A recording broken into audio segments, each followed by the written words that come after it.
Hello everyone, praise the Lord. Very good morning. I'm happy that God has brought us together to meditate His Word through the spiritual breakfasts, and may God speak to us as we meditate His Word today. Today's meditation is from the book of Acts chapter 10 verse 15. The voice spoke to him a second time, "Do not call anything impure that God has made clean." So there are two truths I want to put forth from this verse. But today we'll be seeing one, then tomorrow we'll be seeing the other as we end the year, as tomorrow's meditation I hope will bring you good input to lead the new year in a new way. As a true Christian, as a true child of God, I believe that will take us forward. Today I want to focus here. God says, Peter, eat all these things, and Peter says, "No, God, they are all impure. I have never eaten all these things from my childhood. I will not eat all these things. They are unclean. I'm a Jew, they are unclean." And God says, "Peter, God, I have made all these things clean." When God has made something clean, how can you call themselves impure or unclean?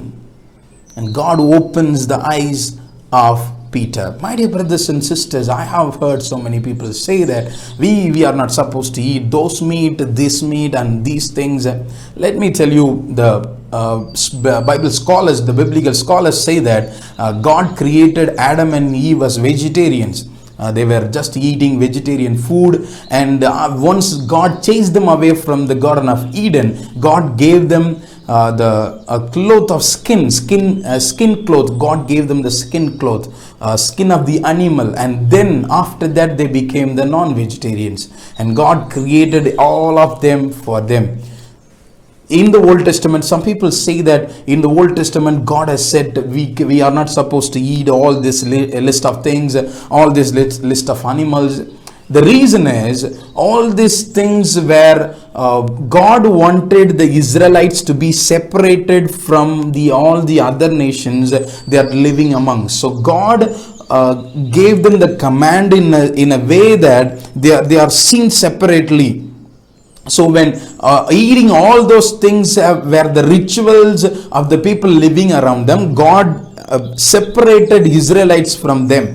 So that's why God listed out things, and you are not supposed to eat all these things. My dear brothers and sisters, as a New Testament believers, I want to tell you from this verse, God has not separated, or God has not said do not eat all these things. God has created every animal, every bird, everything for you and me to enjoy them. So eat as much as you want. Do not think that God has made it. God has said I cannot eat this. I have as long as I went to SABC Bible College, I have never eaten pork in my life. But after reaching SABC, I ate beef, because 4 days in a week we were given beef. So I started to eat and became my favorite as well.